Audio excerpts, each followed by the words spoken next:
Est-ce que vous saviez que le portugais parlé au Brésil n'est pas exactement le même que celui du Portugal?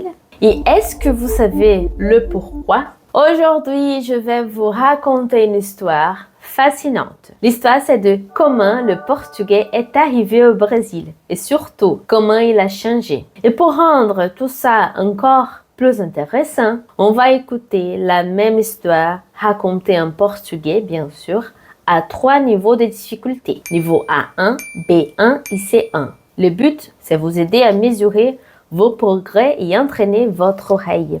Vamos nessa? Il y avait une petite introduction pour savoir l'histoire. Alors en 1500, les navigateurs portugais arrivent sur les côtes du Brésil. À cette époque, il n'y avait pas encore le Brésil comme pays, mais des centaines de peuples indigènes avec leur propre langue. Les colons portugais, ils commencent alors à imposer leur langue. Mais au fil du temps, le portugais s'est mélangé à d'autres langues. Les langues indigènes, bien sûr, les langues africaines et plus tard, les langues européennes, comme l'italien ou l'allemand. Le résultat, un portugais brésilien vivant, riche et parfois très différent du portugais parlé à Lisbonne, par exemple. Et maintenant, on va voir cette petite histoire en 3 rythmes différents. Et on commence par le niveau A1, c'est le niveau débutant. Ce sont des phrases simples e um vocabulaire de base. O português, ele chegou ao Brasil em 1500. Os portugueses vieram de navio. Aqui viviam povos indígenas. Eles falavam outras línguas. Com o tempo, todos começaram a falar português. Et hoje, o Brasil fala português.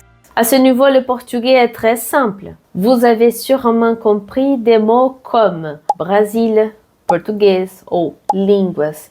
C'est parfait pour commencer à se familiariser avec le rythme de la langue. Maintenant, on va dans un niveau B1, c'est un niveau intermédiaire. Ce sont des phrases connectées et les temps du passé. A língua portuguesa chegou ao Brasil com os colonizadores portugueses no ano de 1500. Naquela época, os povos indígenas falavam muitas línguas diferentes. Mas, com a colonização, o português começou a se espalhar. E com o tempo, ele foi se misturando com palavras indígenas e africanas. Assim nasceu o português brasileiro, cheio de sotaques e expressões próprias. Et si vous entendez plus de verbes passés, des phrases un peu plus longues et du vocabulaire plus riche. Si vous avez compris 60 à 70%, félicitations. Vous êtes vraiment en train de progresser. Et maintenant, le niveau C1, c'est le niveau avancé. C'est un style plus soutenu, un vocabulaire spécifique avec les structures complexes. On y va.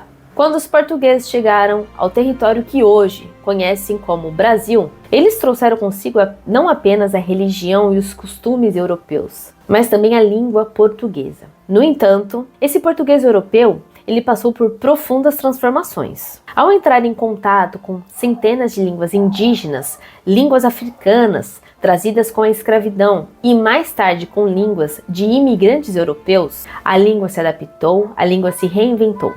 E o resultado foi um português único, vivo, musical, diverso, um idioma que reflete a mistura de povos, histórias e culturas do Brasil. Ce niveau est proche du langage natif, vocabulaire plus précis, structure complexe. Si vous avez réussi à suivre le sens général, félicitations, vous touchez déjà au niveau avancé. Ce que vous venez d'écouter, c'est la même histoire racontée de 3 manières différentes. Et si vous êtes là jusqu'à maintenant, c'est que vous avez déjà compris beaucoup. Alors, bravo! Chaque niveau vous ouvre une nouvelle porte dans votre apprentissage. Le portugais brésilien est une langue magnifique, pleine d'émotions, d'histoire, de rythme. Alors, continuez et un jour, vous aussi, vous raconterez cette histoire en portugais. Alors, dites-moi en commentaire ici, à quel niveau avez-vous compris le plus de choses? Le niveau A1, B1 ou C1? Et si vous voulez plus d'histoires comme celle-ci, abonnez-vous et activez la cloche. Até a próxima, pessoal. Tchau!